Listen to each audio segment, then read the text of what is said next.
Alright, so let's start. Siapa yang di sini? Saya percaya, adakah kamu masih ingat kisah Petrus yang berjalan di atas air? Ingat? Ya, saya pernah ceritakan ini, di mana malam itu laut bergelora. Ya, sorry, saya lupa pula klik nih. Belum itu. Tolong klik. Oke. Oke. Tema firman Tuhan hari ini adalah, jika Tuhan bersama kita, mengapa kita masih takut? Ya, berbalik kepada cerita si Petrus tadi. Oke. So, pada malam itu laut bergelora, angin kuat, ombak besar. Ya, para murid berada di tengah-tengah badai apabila mereka melihat seseorang berjalan di atas air. Mereka ketakutan. Dan mereka berkata, ini apa? Hantu. Oh, siapa yang takut hantu di sini? Ada yang takut hantu? Wow. Kuat, tiba-tiba kuat. Ya. Tetapi Yesus berkata, tenanglah, ini aku. Jangan takut. Dan Petrus yang si pemberani, dia berkata, Tuhan, jika itu engkau, suruhlah aku datang kepadamu. Berjalan di atas air. Jadi Yesus hanya berkata satu perkataan saja. Datanglah. Petrus turun dari perahu itu. Dia berjalan di atas air, 1 langkah, 2 langkah. Tetapi kemudian Alkitab berkata apa? Apabila Petrus melihat angin ribut itu, dia menjadi takut dan mula tenggelam. Dia berseru, Tuhan, selamatkanlah aku. Yesus segera mengulurkan tangannya dan memegang dia, lalu Yesus berkata, hai orang yang kurang percaya, mengapa engkau bimbang? Perhatikan satu perkara penting. Petrus tidak tenggelam karena dia tidak percaya. Dia sudah langkah keluar dari perahu, betul? Bila dia keluar dari perahu artinya dia percayalah, kan? Dia sudah berjalan di atas air. 1 langkah sudah berjalan, dia sudah berjalan di atas air. Petrus tenggelam karena dia mengalihkan pandangan daripada Yesus kepada apa? Ombak yang ada sekelilingnya. Dan perhatikan ini, bukankah itu juga satu reality hidup kita? Kita percaya kepada Tuhan, kita tahu janji-janji Tuhan, kita pernah melihat pertolongan Tuhan, tetapi apabila kita melihat ombak terlalu lama, ombak penyakit, ombak keuangan, ombak masa depan yang tidak pasti, ketakutan kita mula memimpin hidup kita. Nah, hari ini kita akan melihat firman Tuhan daripada Yesaya pasal 41 ayat 8 hingga 17. Firman ini ditujukan kepada umat Tuhan yang hidup di dalam ketakutan. Ya, umat Tuhan yang hidup di dalam ketakutan. Bukan yang orang bukan percaya. Bukan umat Tuhan. Ini adalah umat Tuhan yang hidup di dalam ketakutan. Jika kamu hidup di dalam ketakutan pada hari ini, pada saat ini khotbah untuk kamu.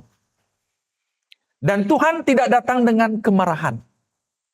Tuhan datang dengan kebenaran yang memulihkan. Oke, sebelum itu mari kita lihat konteks firman Tuhan ini. Yesaya 41 ditujukan kepada Israel yang hidup dalam pembuangan Babel. Mereka bukan dalam penderitaan sementara. Mereka sudah hampir 70 tahun hidup sebagai tawanan. Bait Tuhan sudah dibakar, sudah dihancurkan. Tanah perjanjian sudah hilang. Generasi baru lahir tanpa pernah melihat Yerusalem. Ketakutan mereka sangat nyata. Kemungkinan ada mereka berpikir, adakah Tuhan sudah melupakan kami? Ya.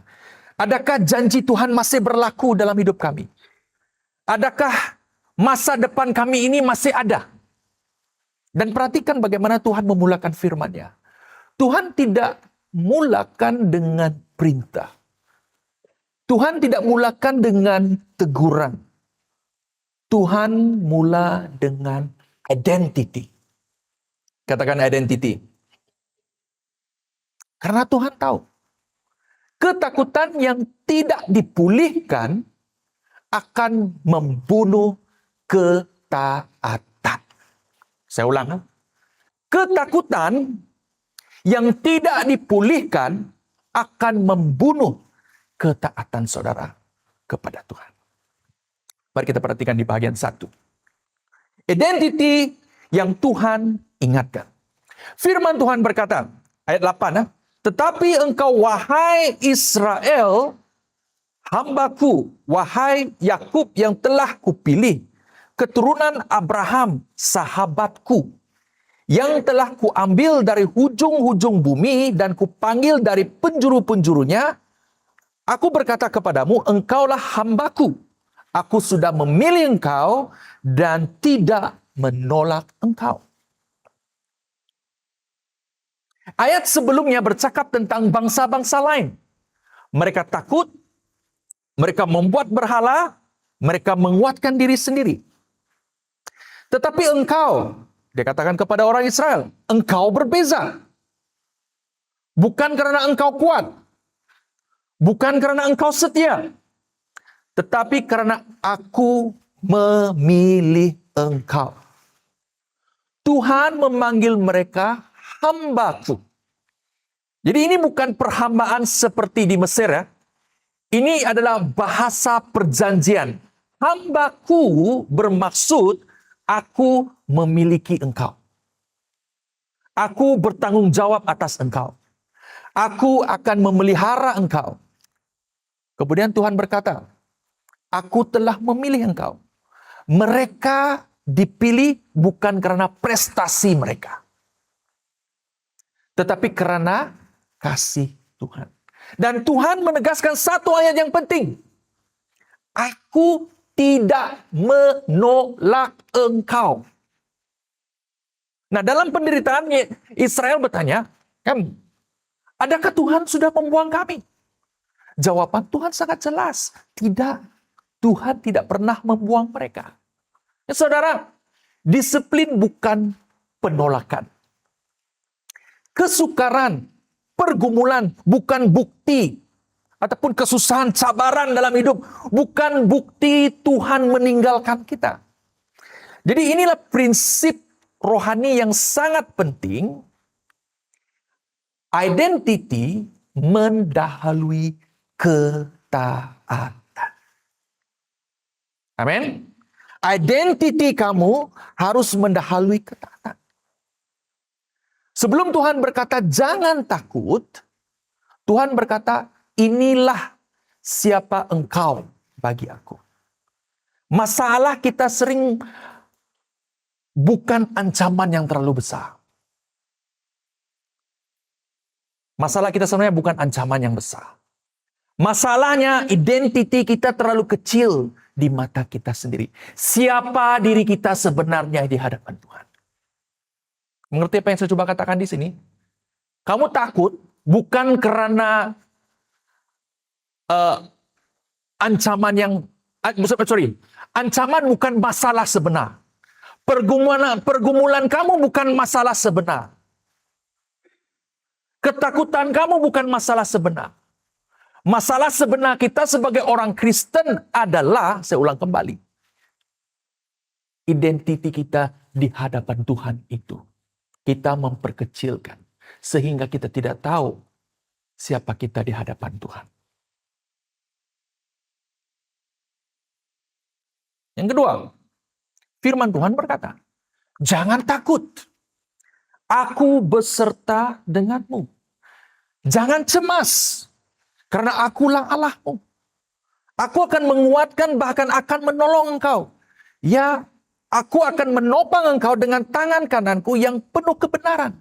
Jadi saudara, ayat ini sangat jelas untuk kita. Dua larangan. Apa larangan dia? Jangan takut, jangan cemas. Begitu sebelah kiri dan kanan kamu. Jangan takut, jangan cemas. Kau tiada kerja, jangan takut, jangan cemas. Cakaplah. Kau tiada duit, jangan takut, jangan cemas. Kamu nih tiada duit sedikit sudah takut, sudah cemas. Ada Pak Megi kan?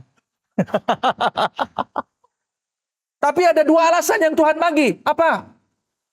Aku berserta denganmu. Aku Allah. Dan tiga janji. Tiga janji yang Tuhan berikan. Aku akan menguatkanmu. Aku akan menolong. Aku akan menopang. Perhatikan. Jangan takut. Ini adalah perintah. Halo? Bukan cadangan. Gitu sebelah kiri. Ini perintah Tuhan tahu. Jangan takut. Kadang-kadang itu jadi cadangan bagi kita. Saya cadangkan kita takut. Halo? Ya kan? Jangan takut kata firman Tuhan. Ini perintah. Tapi ini perintah yang sangat penting lagi. Takut sebagai perasaan bukanlah dosa.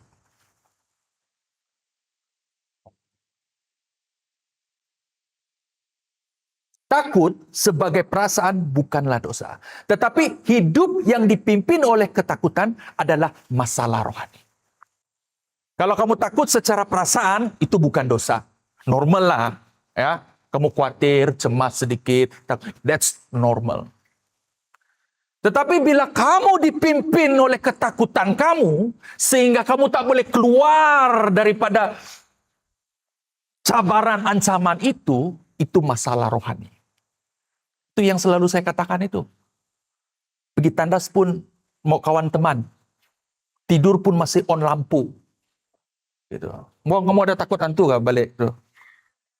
Hah? Kenapa kamu takut? Saya sudah ajar kamu jangan takut. Ini kena tambah kelas nih. Tambah 2 kali nih ada overtime. Ya. Takut itu normal macam terkejut kan. Nasib macam lembaga putih. Itu sekali tengok. Ya kan? Normal itu. Jangan yang sebelum tengok hantu pun tengok ya, kau tahu yang handphone tuh. Si Jerry itu yang Jerry kah? Kamu nggak cerita tuh? Oh bukan ah? Oke. Terkejut tengok tuh phone kan yang mengejutkan itu tiba-tiba hantu keluar tuh. Kadang-kadang sampai tidak mau tengok tuh. Hantu.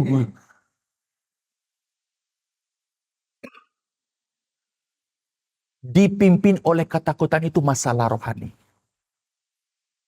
Kamu khawatir kawangan kamu khawatir tiada kerja, apalah macam mana lagi?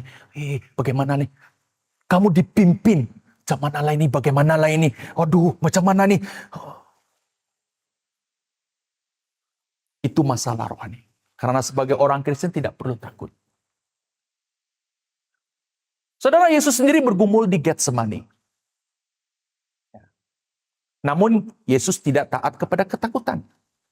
Tapi dia taat kepada siapa? Kepada Bapa. Jadi saudara,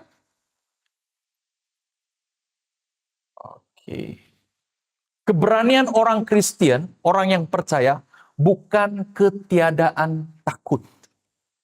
Keberanian orang Kristen adalah ketaatan, walaupun takut masih ada. Amin. Saya ulang balik. Keberanian sebagai orang percaya bukan ketiadaan takut. Bukan kamu tak pernah takut, kamu takut. Tapi keberanian orang Kristen adalah taat walaupun takut itu masih ada. Takut kamu kan, tapi kamu terus taat. Ya. It's very important thing. So Tuhan berkata, jangan takut. Sorry, Tuhan tidak pernah berkata, Bapak Denny, jangan takut karena kamu kuat. Tuhan kan berkata, jangan takut karena aku besertamu. Paham apa saya coba kata di sini? Tuhan tidak pernah berkata, jangan takut karena kamu kuat. Tapi Tuhan berkata, jangan takut karena aku besertamu. Itu jauh perbedaannya. Artinya,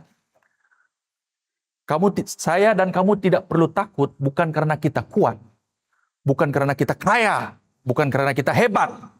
Saya dan kamu tidak takut hanya karena apa? Kita tahu Tuhan itu senantiasa bersama dengan kita. Yang ketiga, Tuhan memegang tangan umatnya. Firman Tuhan berkata, karena aku Tuhan, Allahmu memegang tangan kananmu dan berfirman kepadamu, jangan takut, aku akan menolong engkau.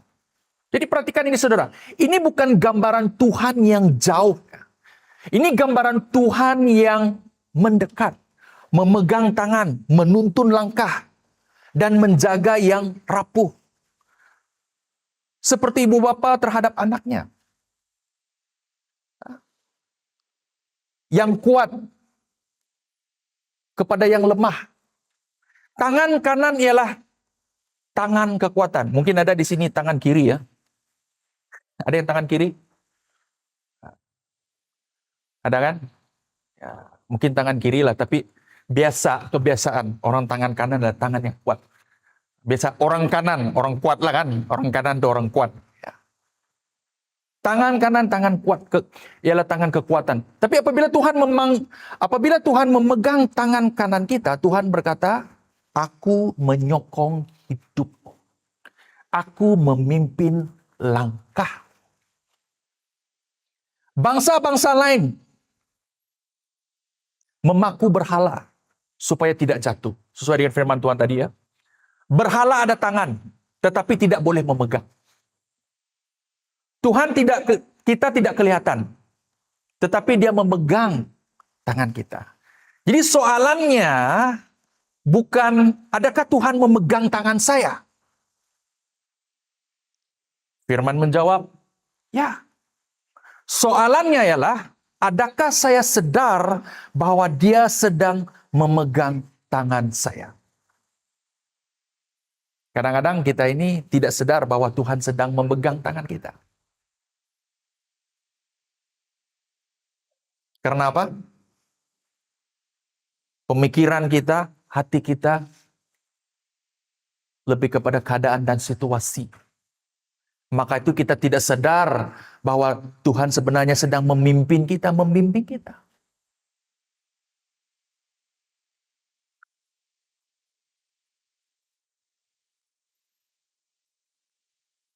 Yang keempat, dari ulat menjadi alat Tuhan. Firman Tuhan berkata, jangan takut wahai si ulat Yakub. Kata sini. Wahai orang Israel. Tuhan tidak memanggil mereka orang Israel kuat. Tuhan memanggil mereka lemah. Jadi ini bukan penghinaan untuk pengetahuan Anda. Ini adalah kejujuran daripada Tuhan. Saya memberitahu kepada kita, Injil tidak bermula dengan kamu kuat. Injil bermula dengan kamu lemah dan kamu memerlukan Tuhan. Tetapi perhatikan perubahan atau suatu transisi yang besar daripada ayat 14 dan ayat 15. Ayat 14 ulat. Ayat 15 alat pengirik yang tajam. Kamu tahu apa alat pengirik yang tajam itu? Ini. Saya baru dapat tahu ini. Boleh nampakkah? Sorry. Mana dia punya poin? Tengok ini. Ini di bawah tu nih. Ini sistem orang Yahudi pada ketika itulah. Mereka membajak ada tanah. Bawah ni ada pengirik yang tajam. Mungkin itu sistem dulu lah. Cara mereka untuk meratakan tanah ataupun memotong rumput-rumput pada ketika itu. Boleh nampak? Ya, yang tu bawah tu. Yang ini tajam ini, yang bawah ini. Tuhan kata, daripada ulat. Apa maksud ulat? Lemah. Tak ada apa-apa, tidak tahu apa-apa. Bukan tidak tahu apa-apa, lemahlah. Tuhan jadikan seperti ini.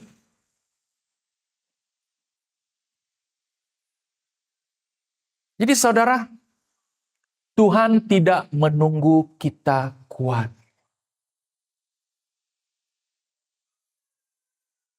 Begitu kiri dan kanan. Tuhan tidak tunggu kamu kuat.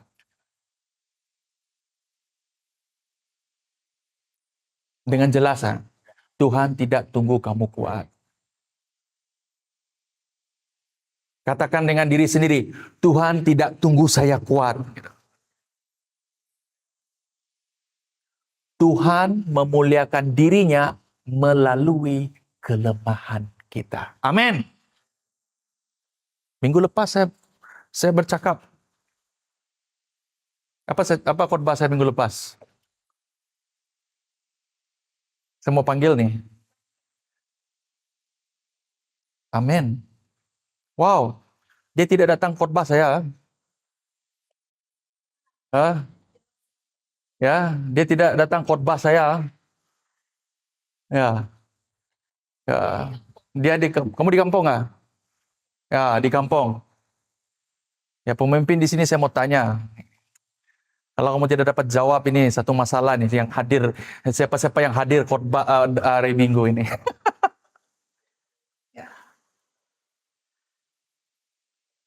Di mana Tuhan di mana kelemahan kita, disitulah mukjizat terjadi. Amin. Tetapi dalam kelemahan kita harus menyatakan kerendahan hati kita. Paham? Kadang-kadang kenapa mukjizat tidak berlaku? Karena apa? Dalam kelemahan kita masih sombong. Kita masih katakan, kita tahu ini, kita lemah. Tapi kita sombong. Tidak mau datang dengan Tuhan. Masih rasa perasaan diri sendiri kuat. Masih rasa diri masih oke. Masih rasa diri yang tetap sehat, padahal lemah. Karena tahun-tahun ini saya beritahu kamu, banyak orang pura-pura kuat. Banyak orang pura-pura kuat. Depan nampak kuat. Tapi jauh dari dalam itu, rapuh. Tapi masih juga sombong, tidak mau datang dengan Tuhan. Bila perlu Tuhan, bila betul-betul jatuh. Bila sudah tidak dapat diselamatkan. Hati-hati saudara. Jangan sampai masalah, cabaran kamu sendiri tak dapat dikendalikan. Selagi masih boleh datang dengan Tuhan ini, masih punya kekuatan untuk datang dengan Tuhan, rendahkan hatimu. Amin. Tidak salah untuk rendahkan hati datang kepada Tuhan. Ya. Karena Tuhan mau bekerja di dalam kita. Saudara, apabila Tuhan bekerja melalui kelemahan kita, semua orang akan tahu. Ini bukan kekuatan manusia. Ini kuasa Tuhan. Seperti saya katakan pada kebaktian awal pagi tadi dalam bahasa Inggris. Berdirinya saya di depan di sini untuk berkhotbah dalam bahasa Inggris.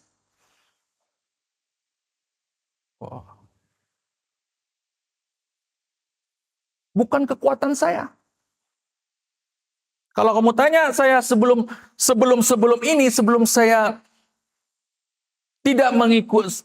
tidak mengikut Tuhan, saya tidak sampai ke tahap ini. Kalau saya ikut perasaan saya, kata orang, tidak mau mengikut jejak Tuhan, saya tidak sampai ke tahap ini yang saya boleh berkhotbah di dalam bahasa Inggris. Karena saya memilih untuk ikut Tuhan, bukan memilih untuk perasaan saya. Maka saya berdiri di sini dengan kuat. Itu masa kebaktian bahasa Inggris tadi. Saya boleh katakan pada hari ini berdiri saya di sini bukan karena saya kuat. Karena saya memilih untuk ikut memilih untuk taat apa yang Tuhan ingin rencanakan dalam hidup saya. Amin. Tuhan bagi jemaat segelintir ini tidak apa, saya terus taat. Dan puji Tuhan, saya tengok ada banyak orang baru. Tuhan bagi sedikit demi sedikit. Amin. Ya, Tuhan percayakan. Taat saja. Tak ramai orang pun taat. Tak ada orang taat. Kadang-kadang ada orang yang mau melayani tem orang banyak. Mau buat yang terbaik bilang, masa KKR. Baru mau kuat, baru mau nyanyi lompat-lompat. Wong betul tak Wong? Ada lompat-lompat kata tadi. Tidak saya nampak kamu lompat. Bukan main lompat, kamu tadi masa ke KKR dekat itu FJC itu. Ya, saya kenal Wong. Ya. Ada beberapa orang yang sedih. Kalau teh mudamu dia lompat macam apa. Orang sebelah pun tidak tahu. Bila jemaat kecil, bulu ketiak pun tidak nampak.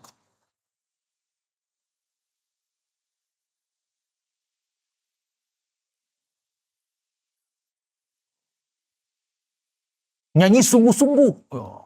Ada kuasa dalam. Salah-salah pitching pun nyanyi saja. Bila di tempat yang kecil, ya. Ada kuasa. Tidak dengar suara. Banyak orang macam tu. Bila kebaktian besar-besar, ramai-ramai orang, wah barulah kebaktian. Ini barulah gitu. Saudara, Tuhan lihat kita. Ya, jangan milih tempat ya. Amin. Ya. Dimanapun kamu berada. Walaupun 2 orang saja. Doa sungguh-sungguh. Nyanyi sungguh-sungguh. Bukan untuk dia. Untuk Tuhan. Amin. Yang kita persembahkan itu untuk Tuhan. Kadang-kadang ketiak pun tidak nampak. Bila ramai orang baru kasih ketiak nampak.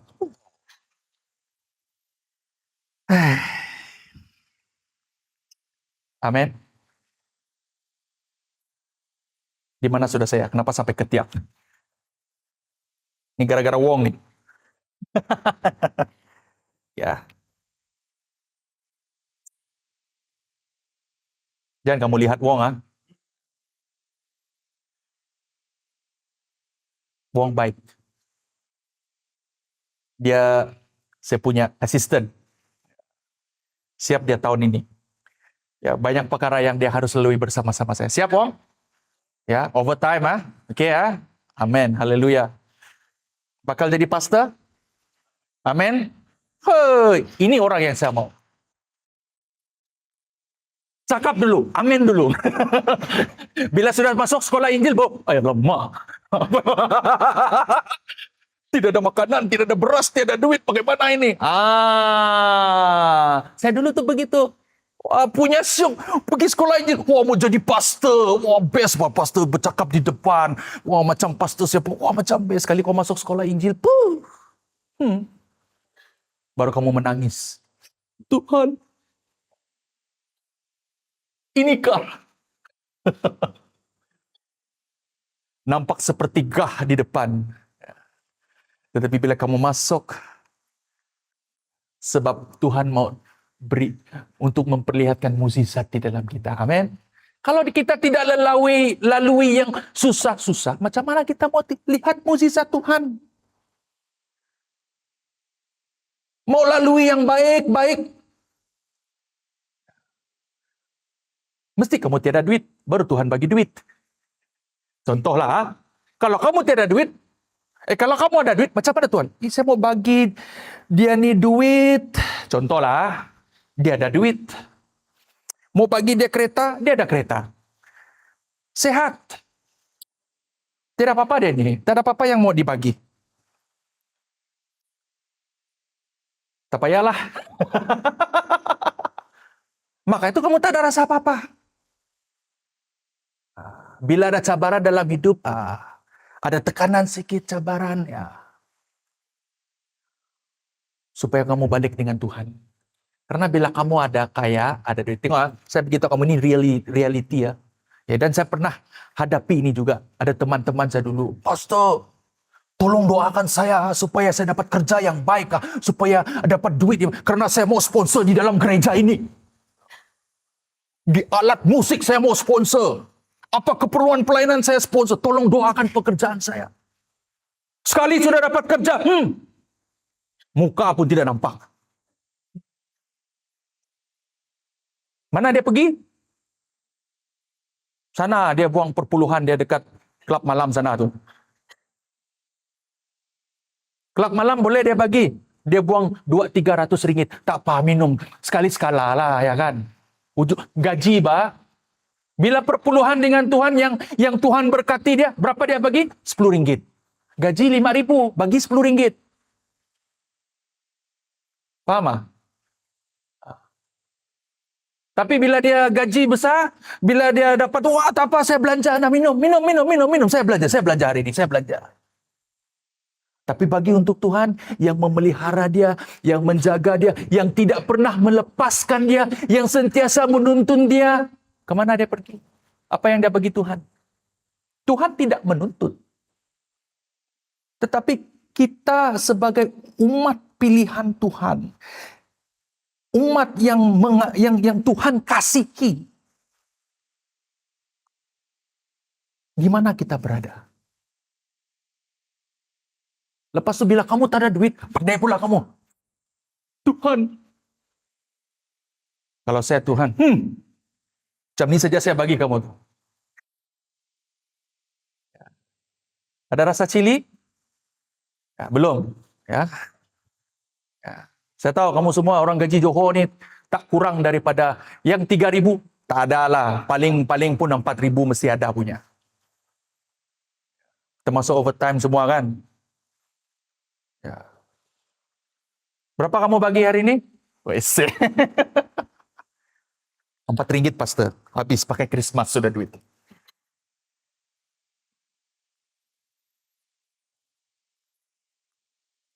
Anyway, itu realiti kehidupan kebanyakan orang. Tetapi di sini saya mau mengajar kita, jangan begitu ya. Ya. Karena Tuhan yang mengendalikan hidup Anda. Tuhan tidak pernah letih menjaga Anda. Jangan berkira dengan Tuhan. Suatu hari nanti kamu berjaya, ingat Tuhan. Kamu berjaya di depan bukan karena siapa diri kamu, itu karena Tuhan yang mengizinkan. Kamu dapat kerja hari ini, kamu datang ke Johor hari ini, kamu bekerja di tempat, walaupun sekecil apa pun, itu karena keizinan Tuhan. Kamu ada rumah hari ini, walaupun disewa, itu karena izin Tuhan. Banyak juga orang cari rumah, tiada rumah. Hidup di pengadalan, apa nama itu? Pelandangan. Apa? Gelandangan. Oke. Thank you Wong. Macam tu yang saya mau. Ya. Banyak. Yang keempat. Yang kelima sudah nih, sorry. Di ayat 17. Firman Tuhan berkata, fakir, miskin, dan orang sesak mencari air, tetapi tidak ada. Lidah mereka kering karena dahaga. Aku Tuhan, aku akan menjawab mereka. Allah Israel tidak akan meninggalkan mereka. Saudara, dahaga bukan kehendak kecil.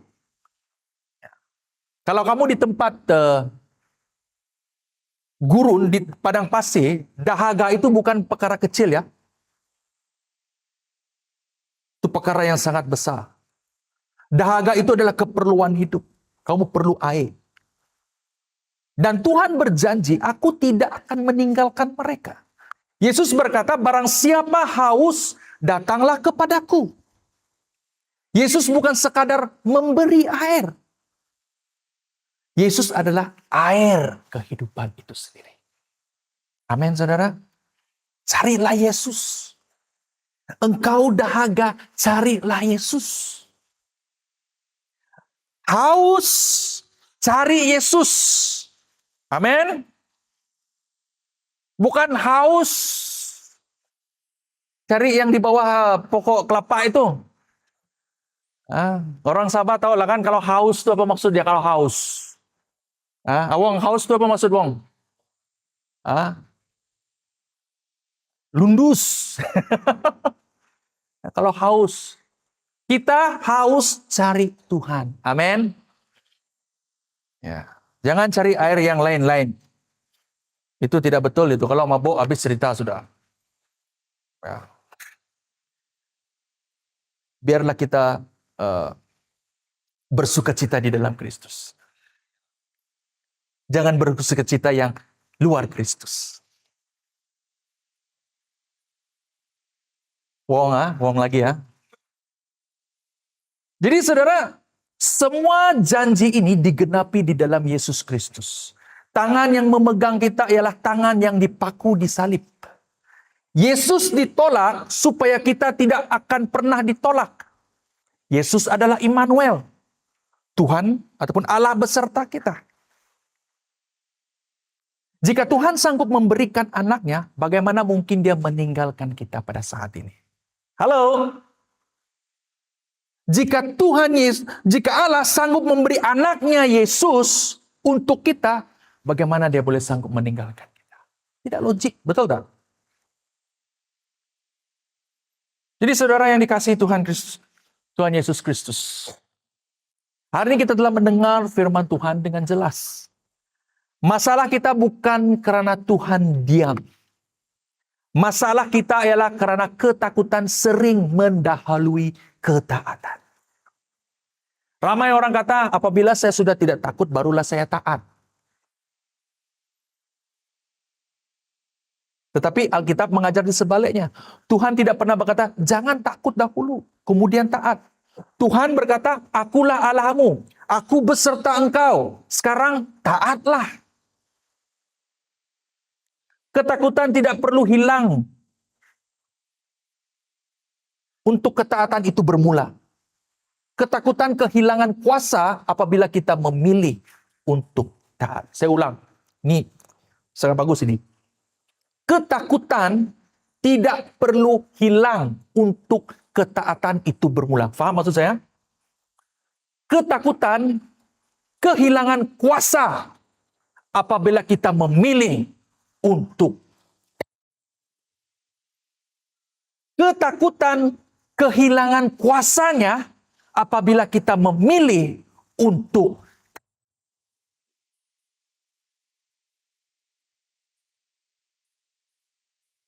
Engkau taat hari ini, kuasa ketakutan yang ada di dalam dirimu, di dalam pikiranmu, di dalam hatimu, itu akan hilang, tiada kuasanya.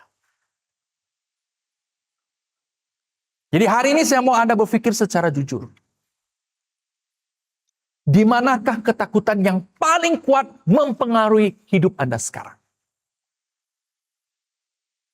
Bagi setengah daripada kita takut berkata benar. Karena apa? Kita bimbang kita akan ditolak. Kita takut melangkah dalam pelayanan karena kita rasa kita tidak layak. Mungkin kita takut membuat keputusan iman karena masa depan kelihatan tidak menentu, kabur. Kita takut menyerahkan dosa tertentu. Karena kita tidak yakin Tuhan benar-benar mencukupi. Saya percaya ada di antara kita di sini yang mempunyai dosa-dosa yang masih belum kita akui di hadapan Tuhan. Karena kita pikir bahwa Tuhan tidak cukup. Dan karena ketakutan itu, kita menangguh ketaatan. Kita akan kata, nanti dululah pastor. Tunggu dululah. Belum lagi masa dia. Belum lagi saya suci, bah. Tunggu saya stabil. Sekarang saya belum stabil, ekonomi tak stabil, pastor. Saya mau fokus dulu untuk cari duit. Supaya hidup saya stabil, baru saya datang ke gereja, pastor. Baru saya boleh melayani. Wow!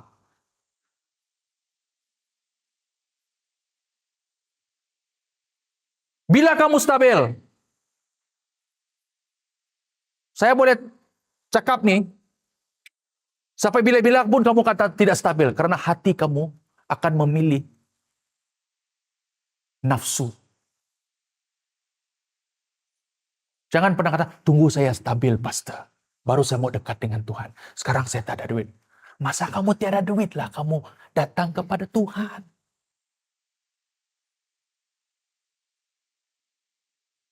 Bukan tunggu masa kamu ada duit. Karena bila kamu ada duit, kamu memang tidak akan jumpa Tuhan punya. Kan? Kamu sudah ada duit, mana mau pergi gereja? Pergi mana? Topen, IKEA, shopping. Hah? Mana? Manja apa tuh? Manca apa tuh? Kedai mana?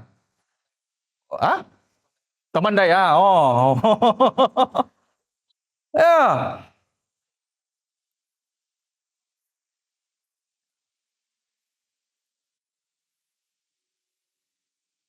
Walaupun ini satu apa orang kata tuh satu apa namanya gurauan ya. Kadang-kadang saya suka berdoa begini, Tuhan, bagilah jemaat saya ini banyak masalah. Saya memang doa begitu supaya mereka datang dengan Tuhan kerap. Karena kalau kamu tidak ada masalah, kamu tak datang duduk dan berlutut dengan Tuhan. Walaupun ini gurauan, tetapi ini betul-betul. Karena kalau kamu senantiasa happy, tidak saya nampak batang hidung kamu orang di gereja. Di dalam sel apa lagi? Mana dia? Oh, di Singapura. Oh, mana dia bercuti balik. Kenapa? Banyak duit gaji hari ini bonus. Balik cuti sudah. Ya. Asal dapat bonus. Hari ini ada 2 tangguk ya. Terus tidak ada. Tak ada duit. Bila ada duit, sudah tidak ada duit. Tuhan, kenapalah hidup saya ini Tuhan? Kau tinggalkan saya kah Tuhan? Barulah kamu bermacam-macam janji dengan Tuhan. So anyway, ya, saya mau menyadarkan kita. Kalau kamu terasa, bertobat. Amin. Kalau kamu tidak terasa, puji Tuhan, bersyukur. Artinya kamu on the right track. Ya. Oke? So, ya. Tetapi firman Tuhan hari ini memanggil kita kepada satu respon yang sangat jelas. Ya, bukan 100 langkah, bukan keputusan yang besar dan dramatik, tetapi satu langkah ketaatan. Satu keputusan yang selama ini Anda tahu Tuhan minta, tetapi Anda tangguh karena takut. Mungkin bagi Anda, apa? Minta maaf? Mengampuni? Berdoa bersama pasangan atau anak? Kembali kepada persekutuan sel? Bagi jemaat yang baru datang, ya, kita ada sel ya. Ya. Nanti saya minta para ketua sel, mana? Ketua dan penolong sel, angkat tangan. Angkat tangan yang sel leader, oke. Ya, mereka ini adalah sel leader. Jumpa mereka, tanya mereka nanti. Ya, kami ada sel, tolong join sel kita. Saya percaya kamu akan enjoy di dalam sel. Ya. Menyerahkan satu dosa kamu yang tersembunyi. Bahkan mungkin berkata ya kepada panggilan Tuhan yang selama ini kamu elak. Perhatikan ini. Dengan teliti. Tuhan tidak berkata, buktikan bahwa kamu berani, barulah aku menyertai kamu. Tuhan berkata, aku menyertai kamu, oleh itu jangan takut. Ketaatan kita tidak membeli kehadiran Tuhan, saudara. Kehadiran Tuhanlah yang memungkinkan ketaatan kita. Apabila kita melangkah walaupun takut, kita sedang berkata dengan hidup kita, Tuhan, aku percaya janjimu lebih besar, lebih daripada perasaanku. Dan disitulah iman menjadi nyata. Hari ini, Tuhan tidak memanggil Anda untuk menjadi orang yang tidak takut. Tuhan memanggil Anda untuk menjadi orang yang taat, walaupun takut. Jadi ingat ini, jika Tuhan memegang tangan Anda, langkah kecil ketaatan Anda hari ini lebih selamat daripada berdiri diam di dalam ketakutan. Amin. Mari kita bangkit berdiri.